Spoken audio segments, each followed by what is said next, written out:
छत्तीसगढ़ में बेरोजगारी के आंकड़े पर सियासी संग्राम तेज हो गया। कांग्रेस के बयान पर पूर्व सीएम रमन सिंह ने पलटवार किया।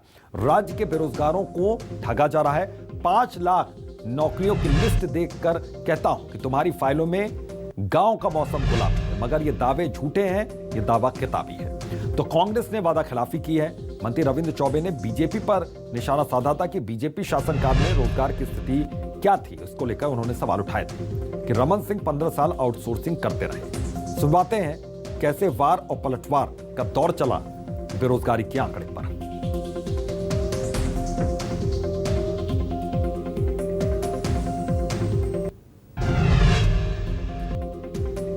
तो मंत्री रविंद्र चौबे ने बीजेपी पर निशाना साधा था यहां पर, और इसको लेकर पूर्व सीएम रमन सिंह ने पलटवार किया। तो बीजेपी शासनकाल में रोजगार की स्थिति को लेकर यह रविंद्र चौबे की ओर से आंकड़ा दिया गया था, और यह भी उन्होंने कहा कि हमने 3 साल में 5 लाख लोगों को रोजगार दिया।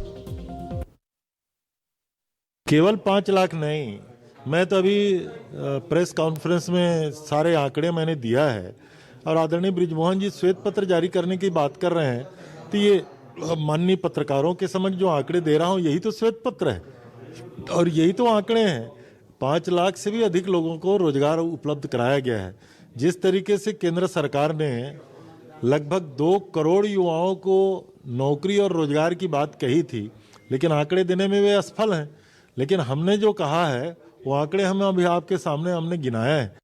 आज पूरे के पूरे छत्तीसगढ़ में नवयुवकों को ठगा जा रहा है, और 5 लाख की नौकरी की लिस्ट जिस प्रकार बना के दी गई, उसको देखकर यही कह सकता हूँ तुम्हारी फाइलों में गांव का मौसम गुलाबी है, मगर ये आंकड़े झूठे हैं, ये दावा किताबी है। जिस प्रकार कांग्रेस लगातार झूठ बोल रही है, पहला बड़ा झूठ उन्होंने, इनके प्रवक्ताओं ने, जिस प्रकार मैं आजकल देख रहा हूँ, इन्होंने कहा कि हमने 10 लाख नौयुवकों को बेरोजगारी भत्ता देने की बात कहीं नहीं की। यानी कांग्रेस अपने जन घोषणा पत्र से पूरी तरीके से मुकर गया है।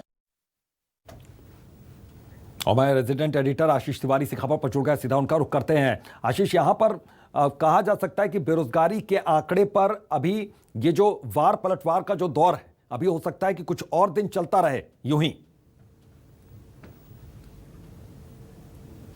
देखिए, महज शुरुआत है, और जिस तरीके से आंकड़ों का टकराव हुआ वो सियासी टकराव में जा बदला है, उसकी एक बानगी देख रहे हैं। और निश्चित तौर पर आने वाले दिनों में ये मुद्दा जैसे जैसे चुनाव करीब आता जाएगा ये गर्माता जाएगा। हाँ। रविंद्र चौबे सरकार के वरिष्ठ मंत्री हैं। आज उन्होंने प्रेस कॉन्फ्रेंस लेकर उन तमाम आरोपों को खारिज किया जिस तरीके से बीजेपी सीएमई के आंकड़े जारी किए जाने के बाद से लगा रही थी।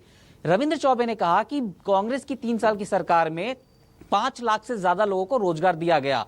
इन्हीं तमाम आंकड़ों को डॉक्टर रमन सिंह खारिज करते रहे, और अदम गोंडू की बड़ी चर्चित जो शायरी है कि गांव का मौसम गुलाबी है, महज ये आंकड़ा है, दावा किताबी है, इसका जिक्र डॉक्टर रमन सिंह कर रहे हैं। और ये काउंटर अटैक एक तरीके से कांग्रेस पार्टी पर कर रहे हैं। आंकड़ों की जुबानी 2017, 2018, 2019 के अलावा कांग्रेस की जो सरकार की जो 3 साल के आंकड़े रहे हैं बेरोजगारी के, वो डॉक्टर रमन सिंह जारी कर रहे हैं। और रविंद्र चौबे के उन तमाम दावों को खारिज करने की कोशिश भी कर रहे हैं डॉक्टर रमन सिंह, जिसमें यह कहा गया कि 5 लाख लोगों को रोजगार दिया गया है। जो सवाल आपने किया, निश्चित तौर पर एक सियासी टकराव की एक शुरुआत है। आने वाले दिनों में यह मुद्दा और भी ज्यादा गर्माता नजर आएगा, और चुनाव के पहले पहले तक तो जितनी भी योजनाएं सरकार दावा करेगी कि हमने इस पर कामयाबी हासिल की है आंकड़ों की जुबानी, उन तमाम आंकड़ों को खारिज करने की भी तैयारी बीजेपी ने यहां पर शुरू कर दी है। बिल्कुल, तमाम आंकड़ों को खारिज करने की तैयारी यहां पर बीजेपी ने शुरू कर दी है। लेकिन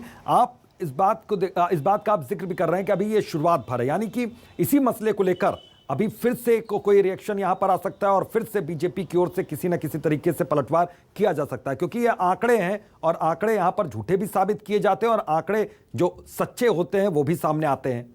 तो अभी आंकड़ों की ये बाजीगरी चलती रहेगी क्या?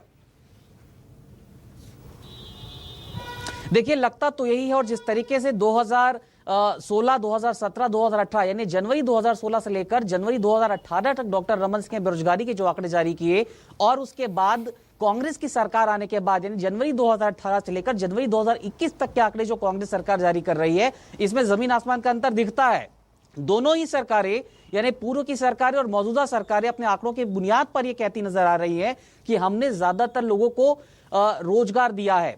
लेकिन सबसे महत्वपूर्ण जो पहलू जो पॉइंट आउट करने वाला है कि बेरोजगारी भत्ता देने और ज्यादा से ज्यादा रोजगार के सृजन करने का वादा कांग्रेस पार्टी ने किया था, उसकी एक बड़ी जिस तरीके से एक इंप्रेशन राज्य के भीतर देखने को मिल रहा है, इसे लेकर माइलेज उठाने की कोशिश कांग्रेस पार्टी कर रही है।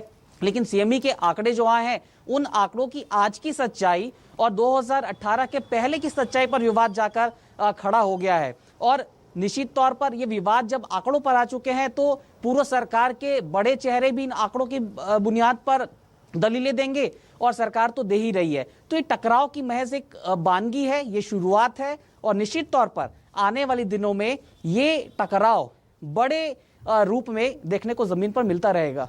बिल्कुल, बहुत बहुत शुक्रिया इस तमाम जानकारी के लिए। तो एक बड़े स्तर पर यह टकराव देखने को मिल सकता है आने वाले वक्त में।